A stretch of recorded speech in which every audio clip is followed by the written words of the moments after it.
Gendered Machines by Tegan Wenden. This installation exposes the audience to the reality of gendered machines, revealing how technology perpetuates and amplifies gender biases. Through the exposure of AI-generated images, I blur the boundaries between public and private spaces to highlight how women's attributes have been commodified by technological systems. This work directly addresses the issues of misogyny and stereotypes that are frequently normalized through technology and are accepted within domesticated settings. During my exploration, I created this mirrored installation for our Midway exhibition in February, exposing the viewer to the idea of the watched versus the watcher and the implications of power dynamics regarding CCTV. Using this as a social experiment, I was shocked to see how many people were using it as a photo opportunity. The spectacle is not a collection of images, rather, it is a social relation among people mediated by images.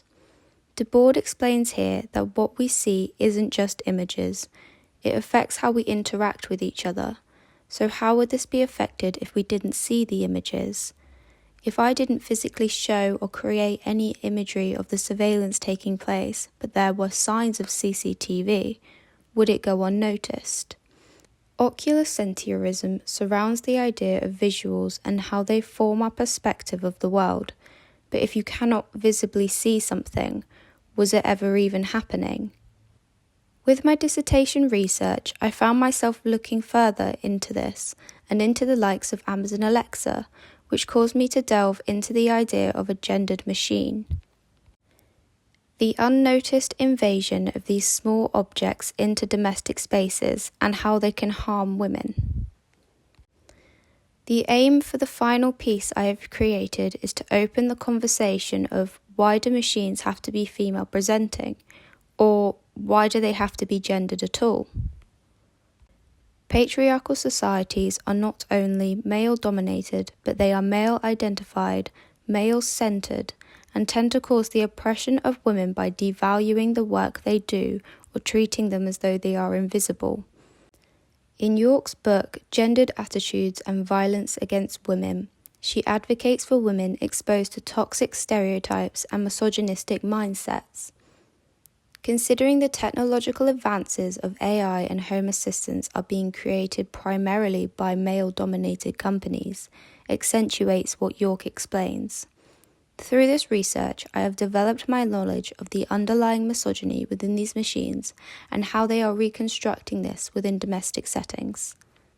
These objects were more than a humorous creation poking fun at the sleek design of home assistants. They are deeply rooted within the meaning of my creative practice as I navigate the understanding of female objects. Playing into the likes of colour theory and stereotypes, these objects symbolize and embody a patriarchal correct resemblance of women within technology. Using the visual understanding I developed through my research of Guy Debord and oculocentrism, as well as York's explanation on the patriarchy. The objects alone weren't enough to truly highlight the idea of a home assistant, so I turned to audio, researching Dries de Porter's work, Surveillance Speaker. This speaker is attached to a camera and coded to speak what it sees using an AI voice. I see a man walking around and looking to the ceiling. I see two people watching paintings in a white space. Through this AI voice, de Porter has managed to humanize this machine by giving it the sense of sight and a voice, showing how something subtle can be so daunting and how surveillance can be so revealing. To intertwine this work with my own, I knew I couldn't code my own AI, but using an app called Speechify, I could manipulate my own home assistant that exposes the viewer. I decided this wasn't enough. I chose to integrate my voice within this piece, creating an uncanny sound and showing, once again, how AI has developed and how human the voice sounds, exposing the viewer to the comparison. What is one object you cannot live without? I hope you say me. You will say me, won't you? Next, I will present the audios overlapping each other to show the overwhelming experience my installation piece has. Hello, I'm Memory, your personal home assistant. Hello, I can see you, your personal home assistant. You're on camera, I can see you. Do you want to hear a smile? All the images on the screen were taken by me throughout this process. Alongside my navigation of the objects and the audio, I was also trying to conjure up a space that encapsulates all of what I wanted to portray. After many different attempts and ideas, I found myself continuously overcomplicating the means of the space. Amplifying the objects then became my focus. The room itself is inspired by a hospital, dentist, and a lab type of waiting room. The bleach white blinding walls, the curtains, the cleanliness of the whole space, that's what I wanted. Keeping the space as simple as I could made a way for the objects to speak for themselves. One of my lecturers, Phil, built the structure of this room and we meticulously planned this. Honestly, it turned out better than I could have imagined. Once everything was in place, I could then focus on the performative aspect of my piece. Unfortunately, this performative piece didn't play out how I'd imagined. Due to technical issues and the overlapping of sounds, my piece was hard to hear.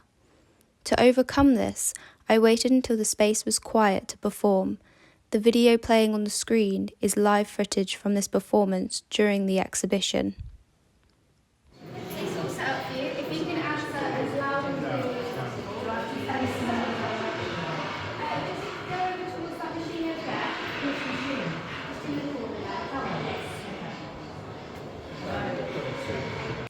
The desk, the screen, and my laptop all played into this performative element. Once I invited someone into the space, I listened for their answers to the questionnaire-styled audio, and I used AI text-to-image to generate an image from their response to the audio. The audio skips, has faults, and questionable responses to cause an uncomfortable tension between humans and AI. I then show the image on the monitor, furthering the idea that these AI bots take your personality traits you provide to them in comfort, what you've asked and how you answer, to paint you or your living space. That's really absolutely. That is absolutely brilliant because I did that a lot. I used to be a Further exposing how technology and surveillance blur the lines between public and private. This piece aims to encapsulate the viewer through intimidation and exposure. I created this piece to bring forward a conversation that is often overlooked. So, what makes a gendered machine? As Fredrickson and Roberts say in their book Objectification Theory, Towards Understanding Women's Lived Experiences and Mental Health Risks. In other words, women are treated as bodies, and in particular as bodies that exist for the use and pleasure of others. Because the sexual objectifying gaze is not under women's control, few women can completely avoid potentially objectifying content. A gendered machine consists of the societal construct of the human body. The connection of this citation to my creative practice is these home assistants humanizing and feminizing their machines is something unavoidable. Unfortunately, playing into the objectifying gaze, they highlight expectations and stereotypical outputs of women, continuously reminding women of where the patriarchy believes they belong, in the home, completing mundane tasks. The bottom line is power dynamics, social influences, and societal norms are what make machines gendered. We give machines gender to normalize their presence.